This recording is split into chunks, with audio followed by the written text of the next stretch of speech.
ಬೆಂಗಳೂರಿನ ಕಾಟನ್ ಪೇಟೆಯಲ್ಲಿ ಭಾರಿ ದುರಂತವೊಂದು ಇವತ್ತು ಕೂದಲೆಳೆ ಅಂತರದಲ್ಲಿ ತಪ್ಪಿದೆ. ಇಡೀ ಕಟ್ಟಡವೇ ಒಂದು ಕಡೆಗೆ ವಾಲ್ ಬಿಡ್ತು. ಇದರ ಪರಿಣಾಮ ಏನಾಯಿತು, ಒಳಗಿರೋರನ್ನ ಹೇಗೆ ರಕ್ಷಣೆ ಮಾಡಿದ್ರು, ಕಟ್ಟಡವನ್ನ ತೆರವು ಮಾಡಿದ್ರ, ಎಲ್ಲಿದೆ ಆಕ್ಚುಲಿ ಎಲ್ಲ ಡೀಟೇಲ್ಸ್ ಇಲ್ಲಿದೆ ನೋಡಿ. ಕಾಟನ್ ಪೇಟೆಯಲ್ಲಿ ವಾಲಿದ ಕಟ್ಟಡ, ಕೂದಲೆಳೆಯಲ್ಲಿ ತಪ್ಪಿದ ಭಾರೀ ದುರಂತ. ಕಟ್ಟಡ ತೆರವು ಸಂಭವಿಸಿಲ್ಲ, ಸಾವು ನೋವು. ಒಪ್ಪಾರಿಗೆ ವಾಲಿದ ಕಟ್ಟಡ, 2 ಅಂತಸ್ತಿನ ಬಿಲ್ಡಿಂಗ್ ಅಡಿಯಲ್ಲಿ ಸಿಲುಕಿ ಅಪ್ಪಚ್ಚಿಯಾಗಿರುವ ಆಟೋ. ಈ ದೃಶ್ಯ ನೋಡಿದ್ರೆ ಎಂತವರಿಗೂ ಒಂದು ಕ್ಷಣ ಎದೆ ಜಲ್ ಅನ್ಸುತ್ತೆ. ರಾಜಧಾನಿಯಲ್ಲಿ ಕೂದಲೆಳೆ ಅಂತರದಲ್ಲಿ ಭಾರೀ ದುರಂತವೊಂದು ತಪ್ಪಿದಂತಾಗಿದೆ. ಹೌದು, ಬೆಂಗಳೂರಿನ ಕಾಟನ್ ಪೇಟೆಯಲ್ಲಿ 2 ಅಂತಸ್ತಿನ ಕಟ್ಟಡವೊಂದು ಸಂಪೂರ್ಣ ಒಂದು ಕಡೆಗೆ ವಾಲಿ ನಿಂತಿದೆ. ಸುಮಾರು 50 ವರ್ಷಗಳ ಹಳೆಯ ಕಟ್ಟಡದಲ್ಲಿ ಕೆಳಗೆ ನಟೇಶ್ ಕ್ಲೀನಿಂಗ್ ನಡೆಸಲಾಗ್ತಾ ಇದ್ರೆ, ಮೇಲಿನ ಅಂತಸ್ತಿನ ಮನೆಯಲ್ಲಿ 2 ಕುಟುಂಬಗಳು ವಾಸವಾಗಿದ್ವು. ಇಂದು ಕಟ್ಟಡ ವಾಲಿದ ಸಂದರ್ಭದಲ್ಲಿ ಇಬ್ಬರು ಮನೆಯಲ್ಲೇ ಸಿಲುಕಿದ್ರು. ಈ ವಿಷಯ ತಿಳಿದ ತಕ್ಷಣ ಸ್ಥಳಕ್ಕೆ ಆಗಮಿಸಿದ ಪೊಲೀಸರು, ಅಗ್ನಿಶಾಮಕ ದಳದ ಸಿಬ್ಬಂದಿ ಇಬ್ಬರನ್ನ ರಕ್ಷಿಸಿದ್ರು. ಕಾಟನ್ ಪೇಟೆಯಲ್ಲಿ 2 ಅಂತಸ್ತಿನ ಕಟ್ಟಡವೊಂದು ವಾಲಿದೆ. ಯಾವುದೇ ರೀತಿಯಂತಹ ಪ್ರಾಣಾಪಾಯ ಆಗಿಲ್ಲ. ಆದರೆ ಆ ದೃಶ್ಯಗಳಂತೂ ತುಂಬಾನೇ ಗಾಬರಿಯಾಗಿದೆ. ಅದೃಷ್ಟವಶಾತ್ ಯಾರೂ ಕೂಡ ಈ ಕಟ್ಟಡದಲ್ಲಿ ಸಿಲುಕೊಂಡಿಲ್ಲ. ಇಬ್ಬರು ಮಾತ್ರ ಸಿಲುಕೊಂಡಿದ್ರು. ಅವರನ್ನು ಅಗ್ನಿಶಾಮಕ ದಳದ ಸಿಬ್ಬಂದಿಗಳು ಅವರನ್ನು ರಕ್ಷಿಸಿ ಸೇಫ್ ಮಾಡಿದ್ದಾರೆ. ಇದು ಅಂದರೆ ತುಂಬ ಕಿರಿದಾದಂಥ ರಸ್ತೆ, ಇದು ಕಾಟನ್ ಪೇಟೆಯ ರಸ್ತೆ. ಈ ರಸ್ತೆಯಲ್ಲಿರುವಂಥ ಸುಮಾರು ಒಂದು 50 ವರ್ಷದ ಹಳೆಯ ಕಟ್ಟಡ ಈಗ ಏಕಾಏಕಿ ವಾಲ್ಕೊಂಡಿರುವಂಥದ್ದು. ಕೆಳಗಡೆ ಅಂದರೆ 2 ಅಂತಸ್ತಿನ ಕೆಳಗಡೆ ಒಂದು ಕ್ಲಿನಿಕನ್ನು ಕೂಡ ನಡೆಸಲಾಗ್ತಾ ಇತ್ತು. ಆ ಕ್ಲಿನಿಕ್ ಕೆಳಗಡೆ ಏನೋ ಕೆಲಸಗಳು ಅಂದರೆ ಒಂದು ಟೆಂಪ್ರವರಿ ವರ್ಕನ್ನು ಮಾಡಲಾಗ್ತಾ ಇತ್ತು ಅನ್ನುವಂಥದ್ದು.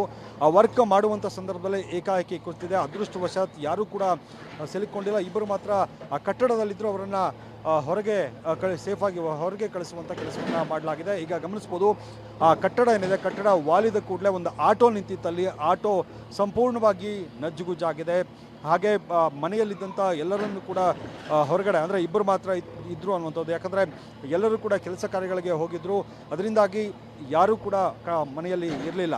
ಕೇವಲ ಇಬ್ಬರು ಮಾತ್ರ ಇದ್ದರು. ಅವರನ್ನು ಕೂಡ ಸೇಫಾಗಿ ಹೊರಗಡೆ ಕಳಿಸುವಂಥ ಕೆಲಸವನ್ನು ಮಾಡಲಾಗಿರುವಂಥದ್ದು. ಅಂದರೆ ಪಕ್ಕದಲ್ಲೂ ಕೂಡ ಈ ಕಟ್ಟಡ ಏನಿದೆ, ಈ ಕಟ್ಟಡದ ಎಲ್ಲ ನಿವಾಸಿಗಳನ್ನು ಕೂಡ ಹೊರಗಡೆ ಕಳಿಸಿದ್ದಾರೆ ಅಧಿಕಾರಿಗಳು. ಯಾವುದೇ ರೀತಿಯಂಥ ಅಹಿತಕರ ಘಟನೆ ಆಗಬಾರ್ದು ಅನ್ನುವಂಥ ಕಾರಣಕ್ಕೆ ಈಗ ಗಮನಿಸ್ಬೋದು, ಆ ಕಟ್ಟಡವನ್ನು ಅಂದರೆ ಪಕ್ಕದಲ್ಲೂ ಕೂಡ ಕಟ್ಟಡ ಇರೋದರಿಂದ ಅದಕ್ಕೂ ಕೂಡ ಡ್ಯಾಮೇಜ್ ಆಗುವಂಥ ಸಾಧ್ಯತೆ ಇರುತ್ತೆ. ಅದರಿಂದಾಗಿ ಅದಕ್ಕೆ ಡ್ಯಾಮೇಜ್ ಆಗದ ರೀತಿಯಲ್ಲಿ JCB ಮೂಲಕ ತೆರವು ಕಾರ್ಯಾಚರಣೆಯನ್ನು ಮಾಡಲಾಗ್ತಾ ಇದೆ. ವಾಲಿದ ಕಟ್ಟಡದಲ್ಲಿ ಸಿಲುಕಿದ್ದ ಇಬ್ಬರ ರಕ್ಷಣೆ ಬಳಿಕ GPA ಅಧಿಕಾರಿಗಳು ಕಾರ್ಯಾಚರಣೆಗೆ ಇಳಿದ್ರು. JCB ಮೂಲಕ 50 ವರ್ಷದ ಹಳೆಯ ಕಟ್ಟಡವನ್ನ ತೆರವುಗೊಳಿಸಿದ್ರು. ಈ ವೇಳೆ ಅಕ್ಕಪಕ್ಕದ ಮನೆಯವರನ್ನ ಖಾಲಿ ಮಾಡಿಸಿ ಹಳೆ ಕಟ್ಟಡದ ತೆರವು ಕಾರ್ಯ ಮಾಡಿದ್ರು. ರಾಜಧಾನಿಯಲ್ಲಿ ಭಾರಿ ದುರಂತವೊಂದು ಕೂದಲೆಳೆಯಲ್ಲಿ ತಪ್ಪಿದಂತಾಗಿದೆ. ಇನ್ನಾದ್ರೂ ನಗರದಲ್ಲಿರುವ ಹಳೆಯ ಕಟ್ಟಡಗಳ ಮೇಲೆ GPA ಅಧಿಕಾರಿಗಳು ಕಣ್ಣಿಡಬೇಕಿದೆ. ಆಲ್ಟ್ರೇಷನ್ ವರ್ಕ್ ಮಾಡ್ತಾ ಇದ್ರು, ಚೆನ್ನಾಗೇ ಇತ್ತು, ಏನು ಪ್ರಾಬ್ಲಮ್ ಇದ್ದಿಲ್ಲ. ಆಮೇಲೆ ಒಂದು 3 ಗಂಟೆ ಹಂಗೆ ಮನೆ ಬಂದ್ಬಿಟ್ಟು ಹಂಗೆ ಕುಸಿತಾ ಇತ್ತು. ನಾನು ಹೊರಗಡೆ ಬಂದ್ಬಿಟ್ಟೆ. ಮನೇಲಿರೋ ಯಾರಿಗೂ ಏನು ಲೈಫಲ್ಲಿ ಏನೂ ಪ್ರಾಬ್ಲಮ್ ಆಗಿಲ್ಲ. ಲೈಫ್ಗೆ ಎಲ್ಲರೂ ಬಂದ್ಬಿಟ್ರು. ಒಂದು 3 ಗಂಟೆ ಹಂಗಿರುತ್ತೆ.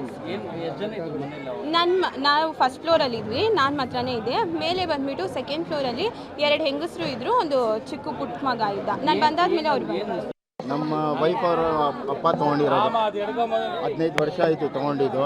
ವರ್ಷ ಮುಂದ್ಗಡೆ ನಮ್ಮ ವೈಫ್ ಮೇಲೆ ಅಕ್ಕ ತಂಗಿರ ಮೇಲೆ ಮಾಡಿರೋದು. ಇಲ್ಲ ಈ ಕಡೆ ಸೌಂಡ್ ಬರ್ತಾ ಇದೆ ಅಂತ ನಮ್ಗೆ ಇನ್ಫಾರ್ಮ್ ಕೊಟ್ಟರು. ನಾನು ಬಂದೆ. ಅದಕ್ಕೆ ಮುಂಚೆ ಪಕ್ಕದಲ್ಲಿನೂ ಮನೆ ಕಟ್ಟಕ್ಕೆ ಅವರು JCB ಎಲ್ಲ ನಡೆಸಿದ್ದಾರೆ. ಅದರಲ್ಲಿ ಏನೋ ಸ್ವಲ್ಪ ಒಂಚೂರು ಕ್ರಾಕ್ ಅಂತ ಇತ್ತು. ಅದು ಪ್ಲಾಸ್ಟಿಂಗ್ ಮಾಡ್ಕೊಳ್ಳೋಣ ಅಂತ ಅಂದ್ಬಿಟ್ಟು ಪ್ಲಾಸ್ಟಿಂಗ್ ಮಾಡ್ಸೋಕ್ಕೆ ಬಂದ್ರಿ. ಆಮೇಲೆ ನೋಡಿದೆ ಈ ಥರ ಆಗೈತೆ. Bureau report, public TV.